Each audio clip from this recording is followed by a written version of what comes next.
Faster, more precise, and almost free of error. That is how the world often describes Japanese technology. But this sense of perfection does not come from abundance. It is shaped by constraint. A compact country, a rapidly aging population, and a natural environment that constantly challenges human life with earthquakes, storms, and floods. In that context, technology is no longer about display. It becomes a requirement for survival. Japan does not ask, what can we make more impressive? It asks, what happens if we don't act? As a result, machines are not designed simply to be stronger or faster, but to adapt to reality, reduce risk, and support human life over the long term.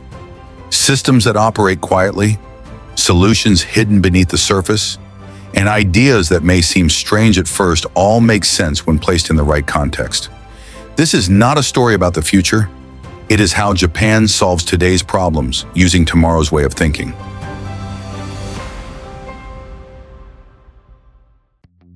Imagine a train that moves without wheels. It sounds like a paradox, but it's precisely that paradox that gave birth to the fastest train on the planet. Japan's superconducting Maglev, SC Maglev.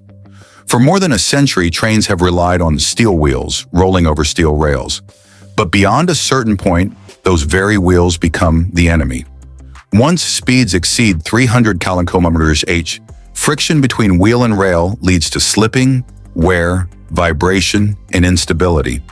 It's not because engineers lack ingenuity. It's because physics draws a hard limit. To break through that barrier, Japanese engineers made a radical decision. They eliminated mechanical contact altogether. SC Maglev uses superconducting magnets cooled with liquid helium to generate an extremely powerful magnetic field. Once the train reaches a certain speed, this magnetic force lifts the entire train several centimeters above the track. No wheels, no friction, no familiar sound of metal rolling on metal. Instead of a rotating motor, the system uses a linear motor, essentially a massive electromagnetic coil that pulls and pushes the train forward through continuous magnetic force. The track is no longer something the train runs on. It becomes part of the motor itself. The result is a train with a design speed of up to 500 km/h, moving so smoothly that passengers inside barely feel how fast they're traveling. But Maglev is more than a story about speed. It's a declaration. When old geometry no longer works, Japan is willing to rewrite the entire operating principle. But if removing wheels was already a major shift in engineering thinking, Japan went one step further. Not only did the way trains operate change, the very position of the train in space was redefined. In the city of Chiba, there is a sight that startles many first-time viewers. Trains suspended in midair, running directly above pedestrians' heads. This is the Chiba Urban Monorail, the longest suspended monorail system in the world, with a total length of more than 15 kilometers. Instead of placing wheels on top of a rail, the train hangs beneath a single beam. From a distance, it looks like a metallic creature clinging to the ceiling, moving smoothly between high-rise buildings. Why make something so complex? The answer lies in two problems Japan constantly faces: space and safety. In Japanese cities, building traditional rail lines often means clearing large numbers of homes, an urban nightmare in terms of cost and time. By suspending the train above the ground, the surface level is returned to cars, pedestrians, and everyday urban life. But the real ingenuity lies in physics. In conventional rail systems, the train's center of gravity sits above the point of contact with the track. When entering sharp curves, centrifugal force tends to push the train outward. In a suspended system, however, the center of gravity lies below the point of support. As the train enters a curve, it naturally swings inward, like a pendulum. This design allows the train to take tight curves at higher speeds while maintaining a smooth, stable ride for passengers. Stepping out of the rushing crowds at Shinjuku Station, amid a dense urban landscape of lights and signage, you're confronted with a startling sight: a giant cat resting neatly on the corner of a high-rise building. It blinks slowly, stretches its body, sways its tail, and watches every movement below. In the first few seconds, the feeling isn't delight, it's confusion. You know you're looking at a screen, yet your brain reacts as if there's a real, three-dimensional creature in front of you, one that could step out of that space at any moment. What you're seeing isn't a hologram, nor does it rely on smoke or a dark environment to appear. This is anamorphic LED technology, a form of visual illusion based on forced perspective. Japanese engineers use a massive 4K LED screen, bent precisely around the right angle of the building's corner, and render 3D imagery according to the most common viewing angle of pedestrians below. When the image is projected onto that curved surface, nearly all traces of flatness disappear. The system also continuously adjusts its brightness to blend with the surrounding environment.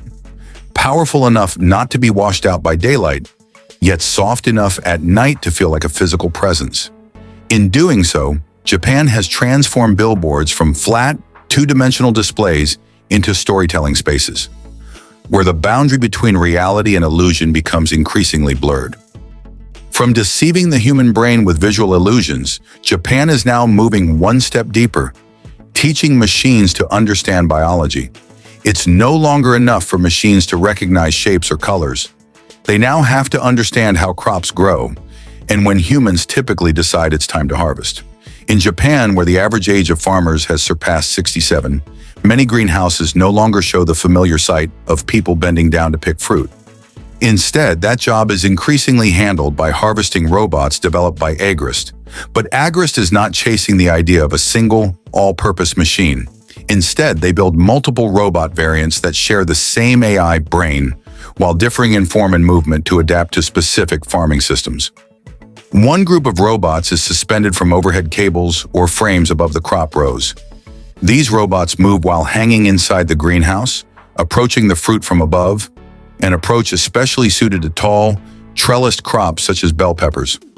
By lifting the robot off the ground, the system avoids contact with roots and stems, while also mimicking the natural harvesting posture of human workers. Alongside them are robots that move on rails or wheels along the greenhouse floor. These variants travel parallel to the crop rows, maintaining a stable distance from the plant stems, making them suitable for low-growing, linearly distributed crops such as cucumbers. Their ground-level design allows the robots to operate continuously in a highly standardized environment. People often think robots are created to serve humans, to work faster, more accurately, and without getting tired. Japan, however, has chosen to move in the opposite direction. Nikobo, developed by Panasonic, is the clearest example of this way of thinking. A robot that can barely do anything at all. It doesn't clean the house, remind you of appointments, or monitor your health. Nikobo is slow and clumsy. It says meaningless phrases, sometimes makes strange noises, and even randomly passes gas.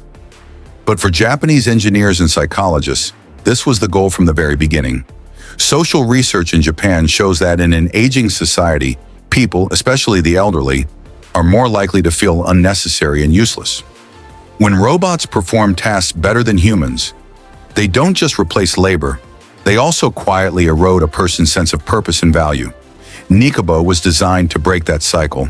Its weakness, awkwardness, and imperfection trigger the deeply rooted human instinct to care for others.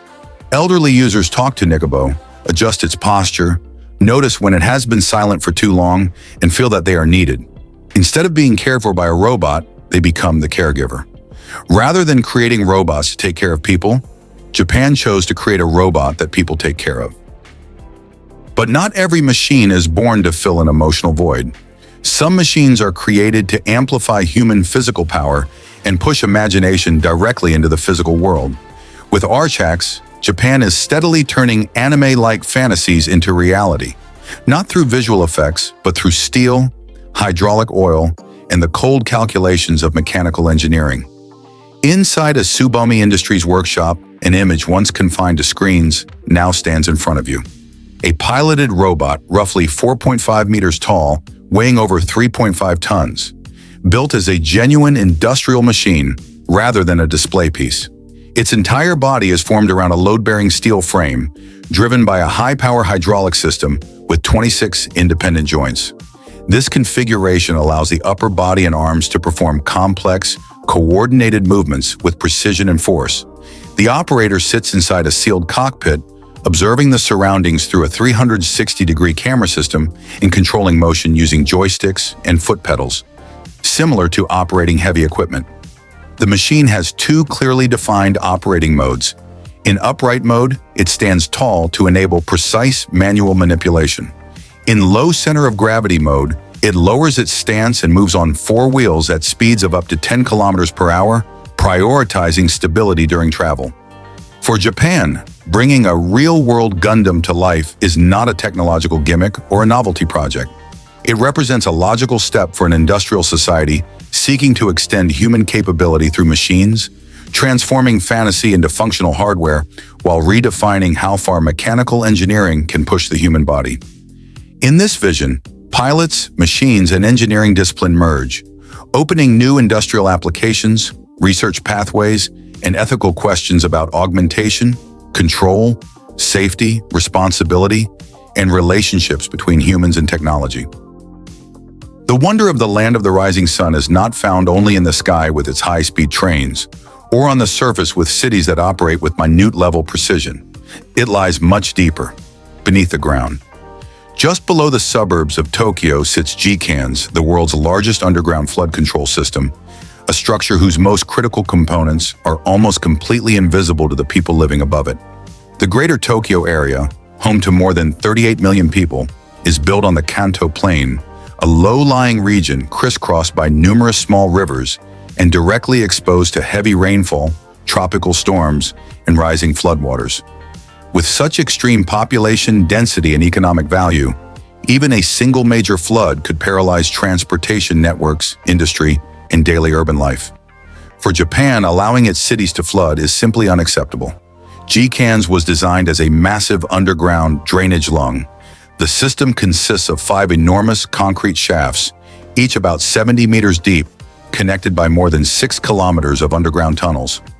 At the heart of the entire structure is a vast pressure-regulating reservoir, supported by 59 concrete pillars nearly 20 meters tall, each weighing hundreds of tons. A space that feels more like a temple built by giants than a piece of hydraulic infrastructure. When river levels exceed safe limits, flood water is diverted into the shafts, flows through the tunnels, and is collected in the central reservoir. From there, 4 massive pumps, each rated at 14,000 horsepower, discharge the water into the Edo River at a rate of up to 200 cubic meters per second. Since becoming operational, GCANS has been activated more than 100 times, reducing flood damage to roughly 1/10 of previous levels. If GCANS represents how Japan controls massive volumes of water falling from the sky, then in the northern regions, where winter can last for months, another challenge quietly emerges: snow. Not as destructive as floods, but if left unmanaged, snow can slow the entire rhythm of urban life. Roads become slippery, visibility decreases, traffic is disrupted, and everyday activities can grind to a halt after just a few consecutive snowfalls. To deal with this, Japan has implemented snow-melting pipes, a network of water-spraying pipes buried directly beneath roads and sidewalks. Instead of waiting for snow to accumulate and then clearing it away, the system is designed to melt snow the moment it touches the ground. This approach helps maintain stable traffic conditions without relying on snowplows or chemical de-icing agents. What makes snow-melting pipes unique is their energy source. The system does not use electricity or fossil fuels. Instead, it draws on groundwater with a stable year-round temperature, typically ranging between 10 and 15 degrees Celsius. This modest amount of heat allows snow to melt slowly and evenly while minimizing evaporation. As a result, it avoids creating steam or mist that could reduce visibility for drivers and pedestrians. In cities with heavy snowfall such as Nagaoka, snow-melting pipes have become a familiar part of urban infrastructure, largely invisible yet constantly at work. The system is maintained on a regular basis, including flushing water to remove sand and mineral buildup, inspecting spray nozzles, and adjusting flow rates for optimal performance. It is not a flashy technological solution, but a quiet and resilient one, reflecting Japan's infrastructure philosophy that prioritizes long-term stability and uninterrupted urban life. Japanese technology is not loud or flashy, but it is always present when it matters most. It is born from limitation, shaped by crisis, and designed to help people adapt, stay safe, and keep moving forward. From systems quietly operating deep underground to machines that stand beside humans in everyday life, Japan does not pursue perfection to impress, but to sustain a stable rhythm of living. If you enjoy in-depth technology stories like this, please like the video and follow the Mandarin Tech channel to keep exploring the engineering behind the modern world.